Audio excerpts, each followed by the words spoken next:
Okay, everybody, welcome to the latest episode of All2ReelToo. My name is Michael E. Cohen II, and with me, as always, is... Sesame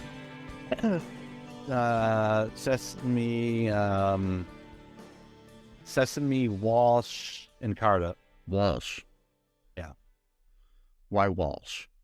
Because I was just talking about Matt Walsh's Twitter being hacked. Oh, okay. Are you admitting to doing it? No, I don't know how to hack at all. Okay, just making sure. I have no clue how people hack into things. It just seems like it's a totally different language to me. I thought maybe, you just... Maybe you sent letters and then they somehow got, transcribed into tweets. Maybe. I don't know. That's the only way I would know how to do it. I also tried to, rearrange a bird that I found on the side of the road. Oh, really? And thought that maybe that would tweet for me, but it didn't work. Well, it didn't work. And then I just got sick and almost died, Yeah, it happens. I got bird flu. It was... Yeah, bird flu is not a joke. It's not good. Nope. It's kind of funny, though, because birds fly and then you can get bird flu. Yeah, I get it. It's the past tense. Like that. Yeah. Mm-hmm. Yeah, I like that. So anyways, today on the show, Mr. Walsh. Oh, don't call him Mr. Walsh. No. Middle name. All right, Sesame. Today on the show, we are covering a movie that you picked for us to cover. Yes. It is the 2002 American science fiction action comedy film entitled Clockstoppers. It was written by Rob Hedden, J. David Stem, and David N. Weiss, and directed by number one on Star Trek The Next Generation, Jonathan Frakes, a.k.a. Will Riker. Yeah. Nice. Yes. He's a prolific film and TV director, so... I can see why. This movie was pretty heavy on the sci-fi stuff. And also, we had our boy, French Stewart, which we reviewed Inspector Gadget 2 a few years ago. Yes. He was in, yes. Yeah, Jonathan Frakes, as a director, he directed Star Trek First Contact, Star Trek Insurrection. He's directed episodes of Deep Space Nine, Voyager, Discovery, Strange New Worlds, and Picard. And Picard he just starred in the last season of, too. As well as TV shows like The Librarian, Roswell, Leverage, and Burn Notice, among other things. He's a pretty prolific TV director, especially. But, yeah, I used to watch Leverage. I watched a few episodes of Roswell, but I couldn't really get into it. But Leverage is great, and also I highly recommend Leverage Redemption on Freevee. The Freevee, that's a good app. Freevee app. Yeah, it's on there for free. So there's lots of good stuff on that. They have 2 seasons of it. It's a Freevee original, the Leverage Redemption. Oh, okay. Yeah. There's lots of good stuff on Freevee. Go through it. So Roku app's pretty good too. They had all seasons of I don't know if it still does, but it did when I was watching it. Third Rock from the Sun. Oh yeah. You have to watch ads, but it's cool. I mean, a lot of these free streaming services, like ad supported ones, are pretty good. Like Pluto and Tubi and stuff like that too. It's kind of cool where you can see movies or TV shows that you can't find elsewhere too. This movie, however, we found on YouTube for free. Yeah, it was for free on YouTube. For free with ads. Yeah. Well, I couldn't find it. I was surprised. It's a Paramount movie and it wasn't streaming on Paramount Plus. But not everything is, always streaming on there. So. Yeah, I was kind of surprised too. And it said the 90th anniversary, which was in 2002. Yeah. So now it's the 111th anniversary. Yeah. Wow. I feel old. Me too. That movie came out in 2002. I was in my senior year of high school, halfway through it, because 2002 was, started in January. So I started my 2001 and then graduated in 2002. But man, this movie is definitely a time capsule, no pun intended. Like, it's very much a product of time. Like, totally. This movie came out in the early 2000s. When half the soundtrack is Blink-182 songs. Yeah, Blink-182, and they also played a Nickelback, but it wasn't even a well-known Nickelback song. And then, then there was some random Smash Mouth song I had never heard either, too. Yeah, so. It was also, I think it's maybe because they wanted to spend less money, so they took they saved up all their money for all the small things. But there's so many tricks that remind me of Spy High. That's the other thing of the early 2000s is people doing bike tricks. Late 90s, early 2000s, every movie about teenagers had to have at least one cool bike trick. It was or skating trick or something, like a skateboard or something.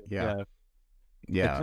It's part of that X Games sort of thing. All of a sudden, because Tony Hawk and all those people were cool then, and they were super famous back then. I mean, not saying he's not now, but Well, no, that was the it factor back then. Now he looks like he's his age, But but man, the lighting, the acting, the clothes. I mean, if you didn't know when this movie came out, you would just guess obviously 2002, 2003. If you know your cinema, at least, which I would say this is, or if you were alive then, So. Well, yeah, if you're alive and we're watching movies at that time, which I was. I did not watch this when they came out, though. No, I've never seen it before. Until you suggested it. So, what's your initial reaction to the movie after watching it? Okay. It wasn't. I don't think it was great, but it was. It was fine. It was. It had a. It was. It was a fun. Happy kind of a. Happy ending. It wasn't too. The stakes weren't too high. I don't know. It was just a fun movie that you didn't really have to think too much, even if it did, relate to time travel or at least super speed or whatever. Yeah. But it was time stopping, cool. basically. Well, it's what it was. It wasn't that they were time traveling. It was that they were going so fast. Yeah. Kind of like the Flash almost. Because at one point it starts phasing out, just like how the Flash does. I know. I was wait a minute. That's funny. Yeah, and so I mean, I liked it a lot better than I thought I would. It was definitely, of its time. We have in the cast here, we've got Jesse Bradford starring as Zak Gibbs, and Jesse is known for a lot of things. He's still acting today. He was in a movie recently that I really want to cover for the podcast sometime that I haven't seen yet, but it was called Mary Kiss Cam. I've heard of that. Yeah, it actually looked like it might be good, but it could be cheesy as hell too. So it's it could be in our wheelhouse. Yeah, I've heard the title, but I don't know what it's about. Yeah, but it's about these people that go on a date and they get on the kiss cam on the jumbotron at this hockey game, and then I guess the team starts winning every time they kiss at a game. Okay. Yeah, and it takes place around Christmas, I guess, at some point, so that's why the Mary in it. Yeah, but yeah, he's known for motion pictures, including Romeo and Juliet, Bring It On, Swim Fan, lots of different things. So yeah, he's been around a while. Yeah, he's been around. Yeah, and then we got Paula Garcés as Francesca, and she was 27 when she was in this movie, playing a 17-year-old. She looked familiar. Is she in anything else? One of the major things that I know her from is she's the girl that Harold is attracted to in Harold and Kumar. Oh, okay. If you've seen those series, like she lives in the building with him. I remember that. But she's been she's been on a lot of TV shows and stuff too. So yeah. Okay. Yeah, she's Colombian, so yeah. Yeah, in the movie, I think she was Venezuelan or something. Yeah. Who plays the dad? He looks familiar too. The scientist, her science teacher.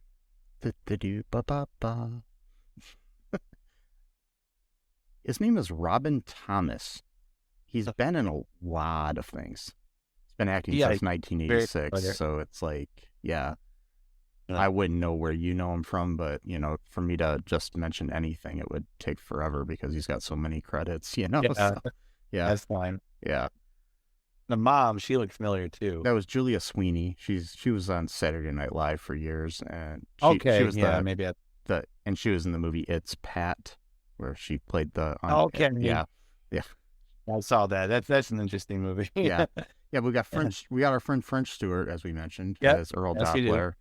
The young Earl Dopler, but the voice is provided by somebody else, by French Stewart, that we see at the end, is Miko Hughes, who people may know from Pet Sematary, Kindergarten Cop, Full House, Wes Craven's New Nightmare.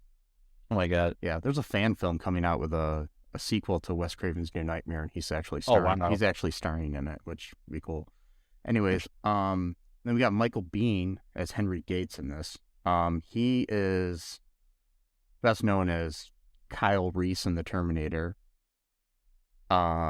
He was also in The Abyss and Aliens, Tombstone, The Rock, Hill Street Blues, Magnificent Seven TV series. Oh. Yeah, a lot of things. So yeah. You also got our boy Kelso from Scrubs playing not Kelso, but the actor who plays Kelso. Yeah, we do have him. Ken Jenkins. Yeah. Mm. So yeah. Also, an episode of Star Trek too. One of the early episodes of Star Trek. Oh yeah. So I think everybody's been on Star Trek. True. Except for me. Yeah, well, Yeah. Maybe you get on there someday. Yeah. Yeah. If you're listening out there, Paramount. You'll direct like a new just give me a series of Star Trek, Yeah. Like, they do have some new series that's coming out, so yeah, maybe I could. Yeah. So anyways, what goes down in this movie here? Well, this kid's dad, he's a science professor at a college, and he's like supposed to be like he's really brilliant, and his friend, played by French Stewart, sends him a watch that's basically allows people to stop time, to basically kind of work on it or give him ideas and things like that. French Stewart's character is trying to get away from the country, but he's caught by these government people to force him to work on the project to make the product better, but they're forcing him to do it in hyperspeed, and it's like rapidly aging him, like he's only been there for 3 weeks, but he's aged like 20 years because of just how fast he's working. And you kind of have like a father-son type of conflict story where the son's really not interested in science and things like that. He wants his dad to take him to a car lot to co-sign on the car that he saved up money for, but the dad's always, busy with work and whatnot. He saved his money by selling crap on eBay. Yeah, he would just buy like cheap shit and then he would just sell it off, on eBay or whatever. Yeah. Apparently, I guess he sold enough to make a down payment on a pretty nice looking car. So, and so he's, his dad's got to go to some conference. He doesn't take him to the car lot like he promised he would. We didn't promise he would. Yeah. He would say like, oh, read these, safety reports, on the car or whatever. And then he read them. And then his dad's like, oh, well, now you got to compare them. Like basically just, making him do more, homework, whatever. He never really ended on actually taking him to the car lot. It's kind of a shitty move, but whatever. And so, his son, I forgot his name, he ends up finding this watch. Yeah, the main character's name is Zak. Yeah, Zak is, well, I'm kind of skipping over, but he ends up buying this watch. He just thinks it's a cool watch, so he puts it on. But before that, we have the whole thing where his best friend works at some like skateboard shop or something, or some kind of, like extreme sports, type of store or whatever. And, of course, he's playing the over animated black guy character, which is pretty common during that era, and, but he's a junior assistant though. So he's moving up in that store. So, yes, he can be manager today, and he can run that place, Yeah. In like 50 years. But, we also have the early 2000s quasi sexual harassment played off as a joke kind of thing where they see Francesca for the first time. And what's his name for the main guy? I forgot his name again. Zak. Zak, sorry. Yeah. Zak with a K. Yes. And not a Z, not a CH, K. And and he said something like along the lines like, oh, well, she's new in the country and she's probably lonely and vulnerable. It's like, oh my God. It's like pulling a Dennis Reynolds there. Like, yes, let's get in her good graces by like, exploiting her perceived vulnerability. Yeah, but she doesn't fall for it. She shoots him down. At least they made her a strong-willed woman to. Yeah, at least I think she shoots him down, and then, but he ends up somehow wooing her to let him have a second chance or whatever. And so, that's what happens when he's got the watch. And she basically invites him over to rake leaves with her, so basically doing chores. And he ends up finding like the easier way to do it by using like the riding lawnmower or whatever. And then she goes in to make some tea or something. And then he ends up hitting the watch. And then it's like everything stops. And he thinks he's frozen time, but really what's happening is he's just moving super fast. And he ends up finding a possum, which has been like the thing that's been getting into stuff like food or trash or whatnot. Yeah, knocking it over. And he tries to take the possum into the house to show her, what happened, but then the time thing goes back to normal, and so there's now a possum just running wild in the house, and she thinks that, he did it on purpose for whatever reason, so she kicks him out of the house. But then, I think what it is it's just a miscommunication of their cultures. She does not understand that in America, the way you show somebody you love them is give them a possum. Give them a live possum. Yeah. Exactly. And then you let it run. You let it run the house, and then you catch. It's called catching the possum. Yeah, catching a possum. We all do that, don't we? It's called catching the possum. Yes, that's how my parents met. Yeah, you let it loose in the house or whatever, cloister you happen to be in at the time. And you try to catch it, and then once you catch it, you put a crown on it, and then you let it loose, and then that means that you're going to marry the person. So, and if the possum comes back, that means you got to end the relationship. Yeah, unfortunately. Yeah. So, but no, so she's about to kick him out of the house, and then she ends up touching his shoulder at this time, but then the watch did its thing again, so both of them now were like, frozen in time or whatever. So, they thought that was really cool. And, that's pretty much all that happens. I mean, for that scene. And then you want to talk about the DJ scene? That was kind of funny. Yeah, there was a DJ battle. Zak's best friend is named Meeker. Yeah. He's your token African-American character. Yep. In the movie. I think it was just him. No, there was a couple there was a bad guy. Of course, bad guy. I think it was a government worker too. I think there was 3. Yeah, there was Jason George, who's a well-known actor, he played Richard, an agent who works for Michael Bihn's character. Yeah, so at the QT Corporation. Yeah. Yeah,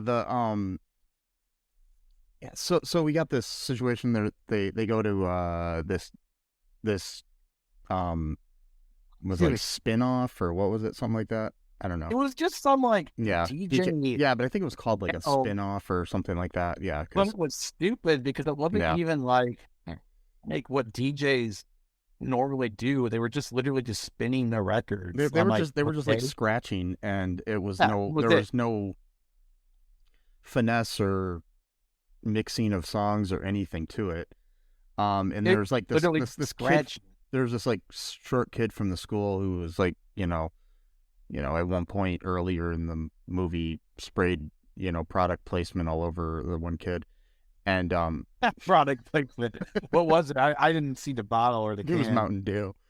It was Mountain Dew, of course. Yeah, and the next scene, Francesca did it back to those guys, and she had a bottle of Pepsi. So it was like, yeah. Oh my God. Then at the DJ thing, there's a big Pepsi banner in the background of. Oh, okay. I notice these things. I can't help it. So it's yeah, like, yeah.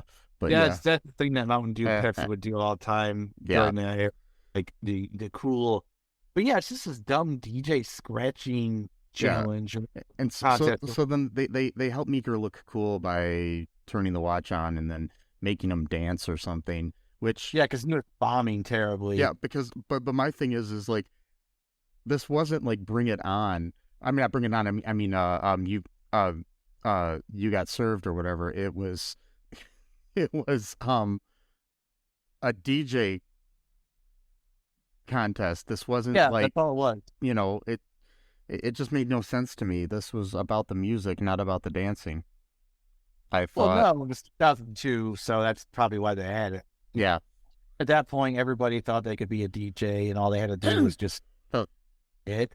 I'm like, no, DJs actually do like real music, like they don't just scratch. But at that time, like new metal was really popular, where it's like every band just seemed to have a DJ where all they did was just scratch records at like random parts of the song. Yeah, but even then, the scratching was accompanied by music. Yeah, no, exactly. It wasn't part of the music. It wasn't just the scratching. I mean, like Grandmaster Flash, when he invented DJing like this, he would take one song, mix it with another, take a little bit of a section of this song, and then scratch a little bit, and then go into the other song, and then layer them on top of each other, and did a different thing. It's not like that's what real DJs do. Yeah. They don't just scratch. Yeah. Or then there's the other real DJs like I am, and you just play a playlist at a wedding and. Yeah, well, it still takes, because you find the right playlist. And and then I talk to the crowd and random little tangent. Pump them up, yeah, you pump them up. You know when to do songs, when to do the fast songs. You're not like Barney from How I Met Your Mother, where you just rise and rise. You don't have any, playlist. Gotta have a slow down. No, he doesn't believe in slow down. It's rise and rise, not rise and fall. And he tells that to Fake Moby in that one episode. But I'm like, it's just lots of meta. Sorry, lots of. I don't think anyone else knows what I'm talking about. But just like a very quick tangent though, like those old DJs from like the 70s and early 80s, like they had to be like insanely good when it came to perfect rhythm. Yeah, because they had to play the record at exactly the right moment. Otherwise, the beat would just like eventually go off and not make any sense. Like nowadays, they have equipment where you can basically time it correctly so that it doesn't go off. But back then, they didn't have that. Nice. You literally just had to play the record at the exact right timing. Can't imagine how insane you have to be. Like not insane, but just like how good you have to be. Oh yeah. To know a rhythm to just time it exactly right. Because if you don't, it's just gonna veer off eventually, and it's just gonna sound like really stupid. And to let anybody know that's at home wanting to get into this, you have to use a special kind of turntable. Yes, you can't just scratch a record. Yeah, because what you'll do is I learned that the hard way. Me too. With my brother. Well, we tried to scratch like a Ninja Turtles record and we completely ruined it. Yeah, no. My thing is I didn't ruin the record when I did it. I burnt out the motor in my turntable. Oh wow, wow. So yeah, I was recording myself scratching. I think it was like a Doors record or something, and then yeah. Apparently, some people have a thing where you don't even need to flip the record; it just plays the second. I don't know how that works, but I don't know if they have like a needle on the bottom that goes or something like that. I've watched some videos where they play like a Metallica record, and like a Metallica record is like 78 minutes long. That does not fit on one record. And then like when it went to side 2, it just it was live, like it was still spinning, so it wasn't like he cut the camera and went back. It just played the second side. So I don't know if they have 2-sided turntables or records or I don't know what, but it was some of them will flip the disc. This didn't even flip it though. It just didn't even do that. It just it might be. I don't know. Anyway, that's the whole side tangent. So, anyways, back to the movie. So they have this thing. Meeker ends up looking cool. So we got that. Then we after the date ends, Zak gets a kiss from Francesca. Yeah. So then Gates, Michael Bihn's character, ends up sending his henchmen and women out for to find the watch because he finds out that Zak's dad has the watch. Yeah. Zak's dad is, however, out of town at some convention or something. Yeah. So they have these solid nitrogen guns. So basically, that what'll happen with that is like it puts people back into normal time if you shoot them with the solid nitrogen guns. Yeah. So anyways, they go to George's house. I mean, Zak and George is the dad to recover the prototype watch that they have. While fleeing them because Zak discovers them in the house, he ends up discovering that Dopler is outside, tied up in their van. He frees him, and then a chase ensues in the van around town. Zak ends up crashing into a river. Of course. Then he's passed out, and Doppler's trying to tell him that he shouldn't get the watch wet. And of course he does, just like Gremlins, you don't get them wet. You don't get the... Also, too, Zak is a complete fucking moron because he stops right at a black van with tinted windows that would not be parked in that neighborhood whatsoever. That's what he thinks is going to save him. Like, you idiot, but whatever. And it's like, okay, dude. But if he didn't, we wouldn't have a plot. No, we wouldn't, but I'm just saying, like, that's the dumbest place ever to think you're going to be protected. Yeah. Black van with tinted windows. Like, come on. And, well, he did say free puppy on the side of the van, so he went in to see exactly, or candy, or Xbox, or PlayStation, whatever. Yeah, Yeah. And play. What was that guy Eddie Burback said about the what was it called? The Street Smart. There we go. Where he's like, you want to play was it Ice Age 2 or something like that? The video game. So what happens? What happens next after this, though? Okay, so he's in the hospital, and he's telling his tale about the watch, and everyone thinks he's got like a brain injury or whatever. But then, when his mom is talking to George about what he says, something about the molecule accelerator or something like that, his dad knows that he has the watch, and then he wants them to come there right away. But then, of course, government people show up at the hotel, and then they kidnap him to do the work that Stewart was doing, and then so there's this whole thing. They need to break his dad out of his, work prison or whatever. Yeah. The friendship between Meeker is still there, where Meeker helps him out, and also Francesca is there, and then they help. And at first, Stewart's gonna, ditch him because he's too scared because He doesn't want to be back in that, super hyper speed or whatever. Then he eventually, becomes brave and he freezes one of the dudes that was trying to, get the watch back or whatever. I'm pretty sure I'm skipping over a bunch of things because I just watched it ago. But that's kind of the gist of it, really. It's it's a fun movie. I think it was made by Nickelodeon, so it was kind of meant for kids. Or maybe, it was a Nickelodeon produced film. But I thought it was pretty decent. Like, the stakes were high. It wasn't overly dramatic. It wasn't, and also it wasn't like overly goofy funny either. That was kind of a selling point for me. It wasn't like too stupid, so yeah. And it I would recommend it. So and, I mean, it does end. There's a creepy moment at the end. Oh really? So yeah.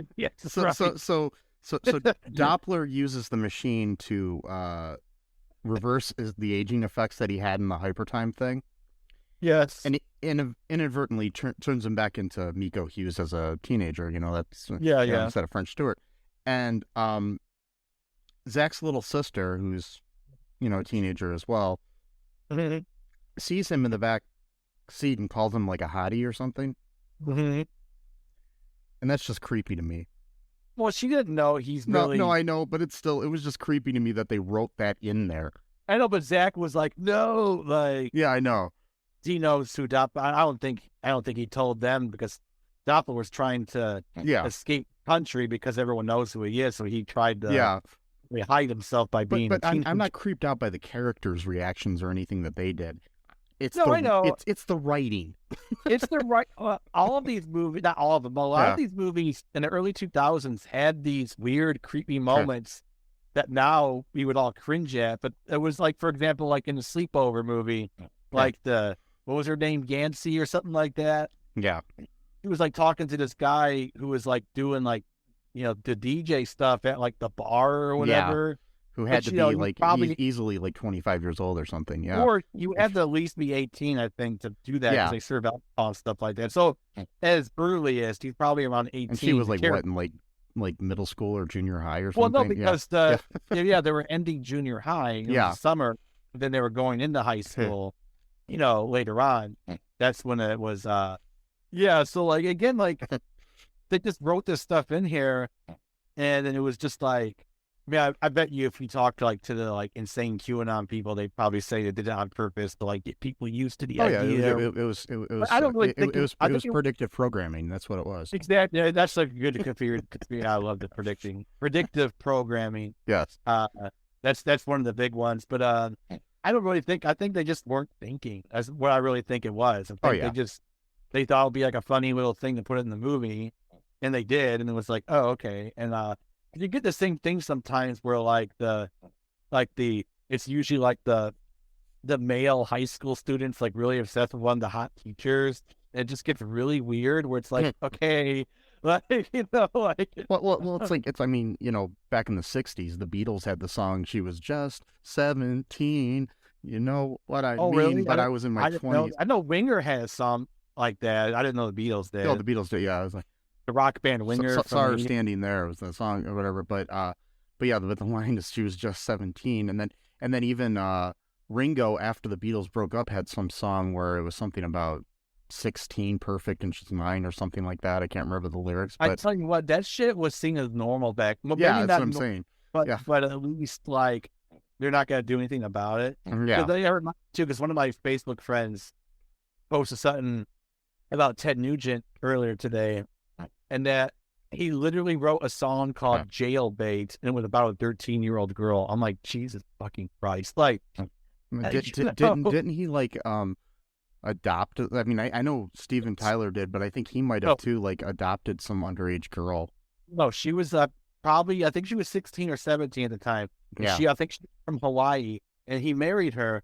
And I actually wrote about that to the guy because I remember watching Behind the Music when that came out, and every time she popped up, I thought it was his daughter talking. And then she mentioned about them being married, and I was like, wait, he married his daughter? And then like it finally clicked to me, like, oh no, because like she looked like she was like 40 years old at the time, but then the marriage took place in like 1975. I'm like, how could she be 40 years old when she got married in 19, like, it finally clicked. I'm like, oh, she married him when she was like 16, and he was like 29 or 28 Yeah, or it's whatever. like I don't know how old John Wayne was having an affair with an underage girl in Mexico when he was I'm just saying, like, married and stuff too. this So shit, it's like weird. So, this shit was rampant back Yeah. then. Like, we don't realize until we like look through the history, but like the same thing, the piano player, the Great Balls of Fire dude, what's his name? Jerry Lee Lewis. Yeah. Married like his 14-year-old cousin, I think. Yeah. Or it's hard to keep up. There's so many. I know. Yeah, it was him. He married his, he married his 14-year-old cousin, and then like Elvis was dating Priscilla when she was like underage too. He started writing to her when she was like 13 or 14 or something. So yeah, it's all creepy. But it's like Jimmy Page with Jimmy. I know now I'm on it, but Jimmy Page literally would lock a 14-year-old groupie in his hotel room whenever he played concerts, and wouldn't even let her watch the concerts because he was afraid that she would talk to other guys, which is still gross because around his age. And I even wrote, in his estimation or worse, talking to someone her own age and taking a liking. That would just be horrible, right? A 14-year-old girl talking to a 14-year-old boy, that would just be horrible, right? She should be talking to like a 29-year-old guy. But his mind, when he was all fucked up on Satanism and occultism and drugs, I guess that made sense in his mind. Who knows? But yeah, anyway, side tangent, I know, but just like, when you actually look into the history of this stuff, it's like almost every rock star was doing this. Oh, yeah. It's like, Jesus Christ. Like, it would actually be... and don't get me started on R. Kelly, more recent. So, yeah, in history. Yeah. So, yeah. That would actually be abnormal during that time if you weren't doing that. You would actually be seen as the anomaly. Yeah. Just fucked up. But yeah, like, I remember that scene at the end where, like, oh my God. Yeah, that just kind of creeped me out. But anyways, I actually enjoyed the movie for the most part. No, so, it was a good movie. I would recommend it. Yeah, definitely of its time. Do you want to hear a little bit of trivia about the movie? Yeah, sure. Okay, so the plot was inspired by the H.G. Wells 1901 story, The New Accelerator, about a scientist who develops a drug enabling him to move so fast that no one can see him. From his viewpoint, everyone else seems frozen in time. This was the first feature film directed by Jonathan Frakes, which was not part of the Star Trek franchise. Yeah, I said this before. Paula Garcés was 27 when she played the 17-year-old Francesca. Okay. The house that Francesca lives in is the same house that is used as the school in Halloween H2O and the mansion in Scream 3. Wow. So, let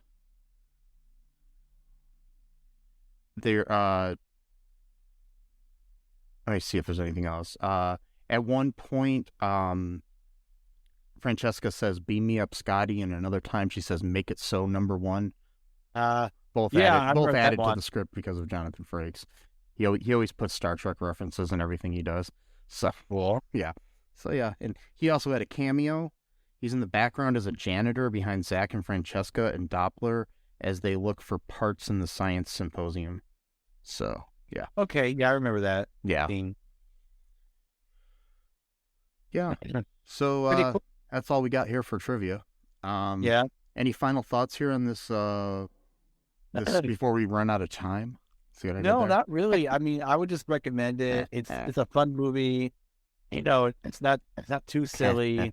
It's got our boyfriend Stewart in it. Mm-hmm. Probably Speaking of watch it with Third the Rock family. from the Sun. Yeah. Yeah, Third Rock from the Sun. Probably watch it with the family, like a family movie. Yeah.